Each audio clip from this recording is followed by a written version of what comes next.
안녕하십니까, 알림이 황희두입니다. 원래 오후 영상을 패스하려 했는데 이건 꼭 소개를 드려야 될 것 같아서 간략하게만 전해드리려 합니다. 유시민 작가님이 칼럼을 냈는데 바로 김기현 씨와 윤석열 대통령의 내면을 들여다볼 수 있는 통찰이 담긴 글인데요. 먼저 도박 이야기로 글이 시작됩니다. 돈을 다 잃고 나서도 카지노를 떠나지 못하는 사람들이 있다. 하지만 꼭 얼간이라 그런 건 아니다. 그럼 그들이 왜 도박을 할까? 불확실성 때문에 짜릿한 긴장과 재미를 준다는 건데, 이처럼 술, 마약, 도박에 빠지면 쉽게 헤어나지 못하는데 정치도 그런 면이 있습니다. 그러면서 윤석열 검사들의 인간 사냥을 지적합니다. 지금 실체가 있는지조차 알 수 없는 변호사비 대납 의혹을 빌미로 이재명 대표를 또 출석 요구하고 있는 상황이고, 조국 전 일가를 탈탈 털 때 민주시민들은 이미 제대로 학습하지 않았습니까? 그렇게 사모펀드 타령하더니 결국 전혀 무관한 동양대 표창장, 인턴 증명서, 이걸로 정경심 교수의 중형 선고를 받아냈죠. 저들은 오로지 결과만을 추구한다는 건데요. 인간을 사냥한다는 표현이 나올 정도로 비열한 수단을 동원해서라도 목표물을 사냥하는 데 집중한다는 겁니다. 정말 황당한 건 이재명 수사라고 시작하더니 나온 거 보면 김만배 누나가 윤석열 부친 집을 산 것부터 박영수 50억 클럽, 고위직을 지는 전직 검사, 언론계의 큰손, 심지어 여러 언론사들이 김만배한테 거액의 현금을 받고 명품 구두를 얻어 신고 골프 접대를 받고 이런 사실들이 드러나지 않았습니까? 오죽하면 돈 안 받은 사람은 이재명뿐이다, 이런 말이 나올까요? 그럼에도 불구하고 곽상도 의원 말고는 50억 클럽 누구도 제대로 수사 안 하고 오직 이재명 대표만 집요하게 괴롭히고 있는 게 현실이죠. 이러니 이런 상황을 인간 사냥이라는 표현 말고 더 정확한 게 있을까요? 그런데 이재명 대표를 제거하는 데만 관심이 있는 줄 알았더니 윤석열 대통령의 흐름을 보면 여기엔 만족 못하는 것 같다. 모든 권력을 혼자 독차지해야 만족할 분위기다. 극단적인 권력 중독 증상이 아니냐, 이런 의심까지 나올 정도란 거고요. 유승민 전 의원 대선 당시에 무속적 세계관을 노출시켰고, 나경원 전 의원 최근 사표를 수리하지 않고 해임하고 부동산 투기로 규정하는 폭로가 나오고, 이걸 보면 나경원의 죄는 확실한 친윤이 아니라는 거다. 결국 김기현 씨가 당대표실에 무혈 입성할 가능성이 높아졌는데, 그럼 들어가서 뭐 하겠냐? 아마 이젠 공천 학살극이 시작될 거다. 그럼 윤석열은 왜 인지도도 낮은 김기현 씨를 당대표로 만들려고 하는 거냐? 그건 바로 권력을 독점하고 싶기 때문이란 겁니다. 그 권력이란 건 공천권이죠. 그럼 왜 굳이 공천권을 장악하려 할까? 이런 의문이 생길 텐데요. 여기서 두 가지 이유를 댑니다. 첫째, 특별한 목적이 없는 중독 증상의 발현 때문이다. 너무 쉽게 대통령이 됐고 본인이 해온 거랑은 조국 일가를 사냥한 것뿐인데 저렇게 갑자기 권력을 차지한 만큼 윤석열 대통령과 윤핵관들은 도파민과 세로토닌을 비롯해 행복감을 느끼게 하는 동시에 공격성을 띠게 만드는 신경 전달 물질에 과다 노출됐다, 이렇게 평가합니다. 굉장히 설득력 있다 생각이 들고요. 둘째로는 박근혜 탄핵의 악몽 때문이란 거죠. 여러 분석이 나왔었는데 당시 공천 실패론도 많은 공감을 얻은 바 있고요. 당시 진박, 친박, 별의별 박들이 다 나왔죠. 하지만 결국 여당이 탄핵에 가담 안 했으면 박근혜 씨는 쫓겨나지도 않았고 구속되지도 않았을 거라는 평가가 나오는 만큼 이번에도 친윤 충성파를 공천해야 된다는 생각일 거란 겁니다. 이러니 유승민, 나경원은 컨트롤이 어려운데 김기현이 딱이다, 이런 얘기가 나오는 거고요. 이건 그냥 도박 수준이 아니라 많지도 않은 미천을 올인하는 위험한 도박이라고 평가하고, 특히 윤석열 대통령 같은 경우엔 이념으로 사람을 규합하지 못하는 게 현실 아닙니까? 그렇다는 것은 결국 친윤 행세가 손해임이 명백해지면 언제든 비윤, 반윤으로 돌아설 사람들이다, 이런 비판까지 합니다. 당장 친윤으로 열심히 대통령 마케팅했는데 선거에서 참패하면 어떤 일이 벌어질까요? 지도부가 물러나고 또 그놈의 비대위가 나오겠죠. 그러면서 윤석열 대통령과 무관한 정당인 것처럼 행세하고 심지어 윤석열 대통령 내외에 감추어진 비밀을 하나둘씩 밖으로 흘려보내겠죠. 물론 이건 정치와 세상사, 사람의 본성, 이게 원래 그랬고 지금도 그러하고 앞으로도 그러할 거란 얘기입니다. 이후로 느낄 고독함을 이겨낼 때 무속은 별 도움이 안 된다는 사실도 그제야 깨닫게 되겠지만 이미 상황은 늦은 거죠. 물론 총선 결과를 정확하게 파악할 순 없지만 한 가지 확실한 건 권력에 중독된 권력자가 품위 있고 행복하게 인생을 마무리한 사례는 없었다. 그러면서 마무리에 이런 멘트가 나옵니다. 윤석열 대통령이 새로운 역사를 창조한다면 나도 천공의 추종자가 될 의향이 있다, 이런 내용인데 지금 상황의 본질을 제대로 꿰뚫는 통찰이 있는 글이라 생각이 들고요. 보다 천천히 자세히 읽어보실 분들을 위해 댓글로 링크를 고정해 두도록 하겠습니다. 영상 시청 후에 직접 읽어보시고 주위에도 공유해 주시면 좋을 것 같고요.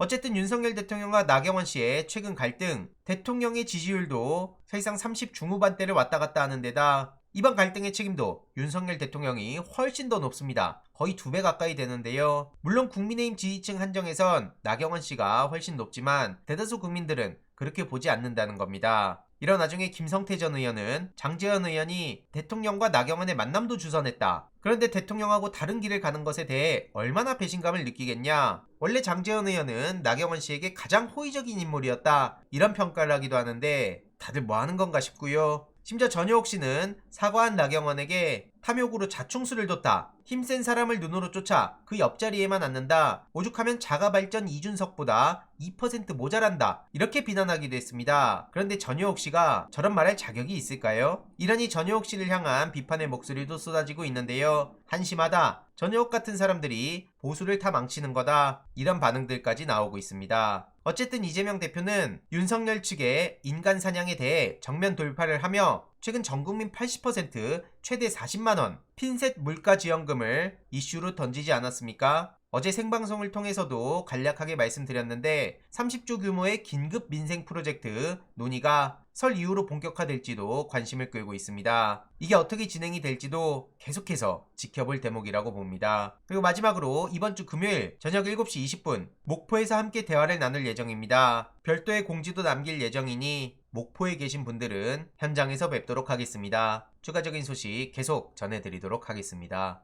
이번 내용도 유익했다면 구독, 좋아요, 알림 설정, 멤버십 가입 정말 큰 힘이 된다는 점 말씀드리고 싶습니다. 주위에 널리 공유 부탁드립니다.